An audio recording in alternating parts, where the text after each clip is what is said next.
সবকিছু ফান হয়ে যাবে, সবকিছু ক্ষয় হয়ে যাবে, লয় হয়ে যাবে। ওয়ায়াবকা ওয়াজহু রাব্বিকা যুল জালালি ওয়াল ইকরাম।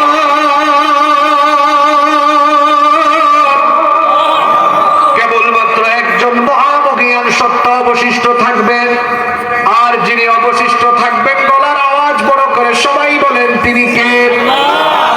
কিচ্ছু থাকবে না, কিয়ামতের ময়দান কায়েম হয়ে যাবে। আর কিয়ামতের ময়দান হবে অত্যন্ত কঠিন এবং দুর্বিষহ একটি পরিস্থিতি। সেদিন এমন ভয়ঙ্কর পরিস্থিতি বিরাজ করবে। এখন তো সূর্য মানুষের মাথা থেকে 9,30,00,000 মাইল দূরে, 9,30,00,000 মাইল দূর থেকে সূর্যের যে আলো পৃথিবীতে আসে, সেই তাপের কারণে বর্তমানে আমাদের কি পরিস্থিতি দেখেন। গরমের যন্ত্রণায় আমরা অস্থির হয়ে আছি। 2-3 সপ্তাহ ধরে সালাতুল ইস্তিসকা, বৃষ্টি প্রার্থনার নামাজ হচ্ছে। 9,30,00,000 মাইল দূরে এখন সূর্য। 9,30,00,000 মাইল দূর থেকে সূর্য যে হিট দেয়, এই হিট তো দুনিয়াতে আসতে সময় লাগে, বিজ্ঞান বলে 8 মিনিট 10 সেকেন্ড। আল্লাহু আকবার। জবান দিয়ে কি আল্লাহর বড়ত্ব ঘোষণা হয় না? আল্লাহু আকবার বলেন। একটু বোঝার চেষ্টা করেন। আমি এই মাঠ দিয়ে হেঁটে এসেছি, আপনারা যেখানে বসে আছেন একটু তাকান তো, নিচের দিকে তাকান সবাই, দেখেন সূর্যের তাপে মাটি ফেটে গেছে। ঠিক আছে কথা? যে সূর্যের তাপে মাটি ফেটে এমন শক্ত হয়ে আছে, ওই সূর্য এই মাটি থেকে কত দূরে? বলেন কত দূরে? মুখস্থ কোনো ওয়াজ হবে না তো, আজকে আপনাদেরকে বাস্তবিক কিছু কথা বুঝিয়ে যাব ইনশাআল্লাহ। 9,30,00,000 মাইল দূরে সানলাইট, সূর্যের আলো ওখান থেকে হিট করছে, আর 9,30,00,000 মাইল দূরের মাটি ফেটে চৌচির হয়ে যাচ্ছে। আল্লাহু আকবার। এই সূর্যটা কত বড়! এই যে আমার সামনে অনেকগুলো ইলেকট্রিক্যাল লাইট আছে, এখানে অপারেটর ভাই বলতে পারবে এগুলোর ইউনিট কত। এখানে কে আছে নাকি অপারেটর ভাই? কত? 50-100 হতে পারে।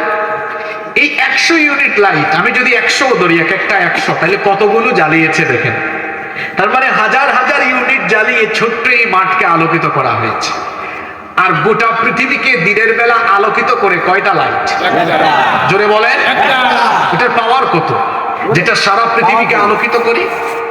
বর্তমান বিজ্ঞানীরা বলেছে যে সূর্য পৃথিবীকে আলোকিত করে, এর টেম্পারেচার দেওয়া হয়েছে 1,40,00,000 সেন্টিগ্রেড। আল্লাহু আকবার। 1,40,00,000 সেন্টিগ্রেড। স্টুডিওতে যারা কথা বলেন, আমরা মাঝে মাঝে স্টুডিওতে কথা বলি ক্যামেরার সামনে, যখন অনেকগুলো লাইট থাকে, এসি বন্ধ থাকলে লাইটের কারণে ঘাম বের হয়। যারা বিভিন্ন টিভি চ্যানেলে কথা বলেছেন তারা জানেন, স্টুডিওতে লাইটিং এর কারণে মাঝে মাঝে এসি না থাকলে ঘাম বের হয়। এই সূর্যের আলো 9,30,00,000 মাইল দূর থেকে আসতেছে, 1,40,00,000 সেন্টিগ্রেড। এটা আসে, সূর্যের আলো পৃথিবীতে আসতে সময় লাগে 8 মিনিট 10 সেকেন্ড। আর এই সূর্যটা কত বড়! বিজ্ঞানীগণ বলছে পৃথিবী যত বড়, সূর্য পৃথিবীর চেয়ে তার চাইতে আরো 13 নয়, 13শত নয়, 13,000 নয়, 13 লক্ষ পৃথিবী যত বড়, একা এক সূর্য তত বড়। আচ্ছা, পৃথিবী কত বড়? আমরা যারা তালা, পাইকগাছা, সাতক্ষীরার বাহিরে যাই নাই, এখানে বহু মানুষ আছে যারা বাংলাদেশের সব অঞ্চলে যায় নাই। আলহামদুলিল্লাহ, আমাকে আল্লাহ বাংলাদেশের সকল বিভাগ এবং প্রায় জেলা ঘোরার সুযোগ আল্লাহ করে দিয়েছেন, আলহামদুলিল্লাহ। তো গোটা বাংলাদেশ ঘুরে দেখেছি, এটা খুব ছোট্ট একটা দেশ। এখন যিনি তালা বা সাতক্ষীরার বাহিরে যান নাই, তিনি তো জানেন না বাংলাদেশ কত বড়। এই বাংলাদেশ খুব ছোট্ট একটা দেশ। ওয়ার্ল্ড ম্যাপ, বিশ্ব মানচিত্রে বাংলাদেশের বি লিখারও জায়গা নাই। এত ছোট দেশে আমরা এত কামড়াকামড়ি করি। পার্শ্ববর্তী দেশ, প্রতিবেশী দেশ ভারত বাংলাদেশের চেয়ে আরো প্রায় 30-35 গুণ বড়। কানাডা বাংলাদেশের চেয়ে 90 গুণ বড়। আমেরিকা প্রায় 100 গুণ বড়। পৃথিবীতে আয়তনের সবচাইতে বড় দেশের নাম হলো রাশিয়া, যার আগের নাম সোভিয়েত ইউনিয়ন। এটি বাংলাদেশের মতো 160টা বাংলাদেশের সমান। পৃথিবীতে এইরকম 250টার বেশি দেশ আছে, এটা মিলে পৃথিবী নয়। এই 250টার বেশি দেশ মিলে পৃথিবীর স্থলভাগ মানে মাটি। পৃথিবীর 4 ভাগের 1 ভাগ মাটি, 3 ভাগই হলো পানি। এক একটা মহাসাগরের আয়তন কত উইকিপিডিয়াতে সার্চ করে দেখেন। আয়তনের সবচেয়ে বড় প্রশান্ত মহাসাগরের আয়তন 16,56,00,000 বর্গ কিলোমিটার। বিশাল এই পানি জগৎ, মাটি জগৎ মিলে পৃথিবী। আর এই পৃথিবীর মতো 13 লক্ষ পৃথিবীর সমান একটা সূর্য।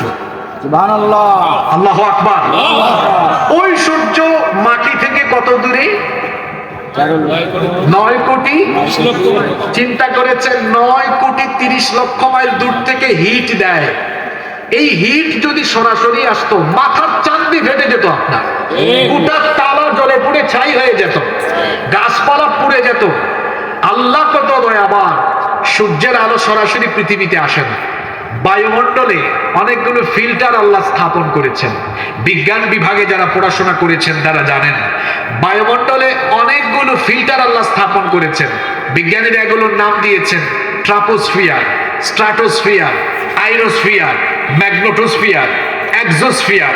এরকম বিভিন্ন স্তর থাকায় সূর্যের আলো সরাসরি দুনিয়ায় হিট করে না। এই ফিল্টারগুলোতে সূর্যের আলো পিউরিফাই হয়। সূর্যের আলো পিউরিফাই হয়ে হয়ে হয়ে হয়ে যতটুকু আলো পৃথিবীতে আসলে গাছপালা, উদ্ভিদ, প্রাণী সবাই বেঁচে থাকবে, ততটুকু আলো আল্লাহ দয়া করে পৃথিবীতে দান করেন।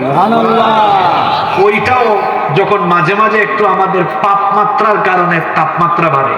আপনাদের কি মনে হয় তাপমাত্রা এমনি এমনি বেড়েছে?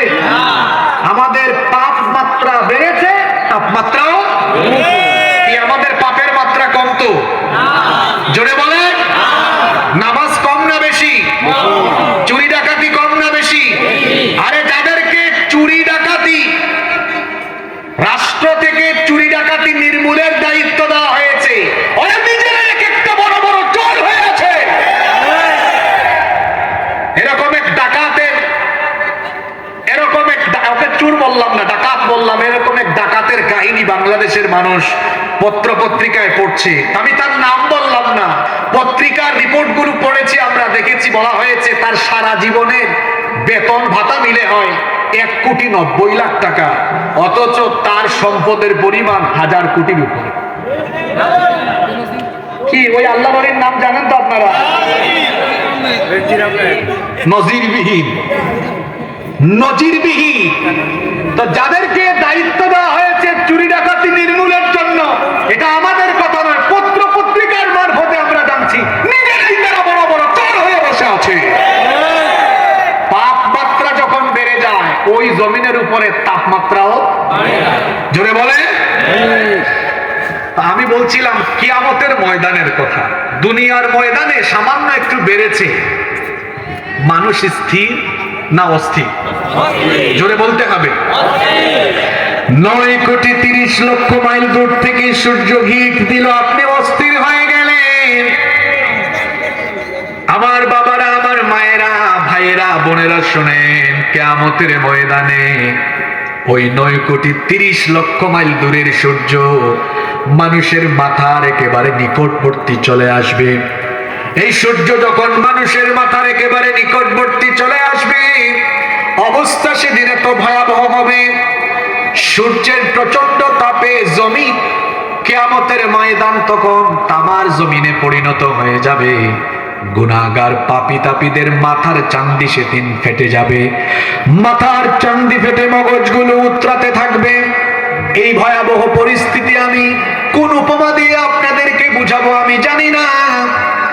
মহিলারা যখন চুলায় ভাত রান্না করে পানি গরম হয়ে গেলে যেমন চালগুলো উতরাতে আরম্ভ করে, সেদিন কিয়ামতের ময়দানে সূর্যের প্রচন্ড তাপে গুনাহগারদের মাথার চান্দি ফেটে মগজগুলো উতরে উতরে গলে গলে বেয়ে বেয়ে পড়তে থাকবে।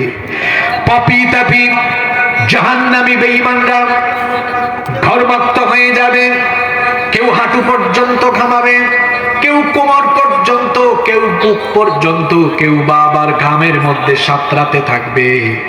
মানসিক ভয়াবহ পরিস্থিতি সেদিন পর্যবেক্ষণ করবে। টিউবওয়েল নাই, নদী নাই, কুয়া নাই, সাগর নাই, হাউজে কাউসারের পানি ছাড়া সেদিন কোনো পানি নাই। পিপাসার যন্ত্রণায় মানুষের জিহবা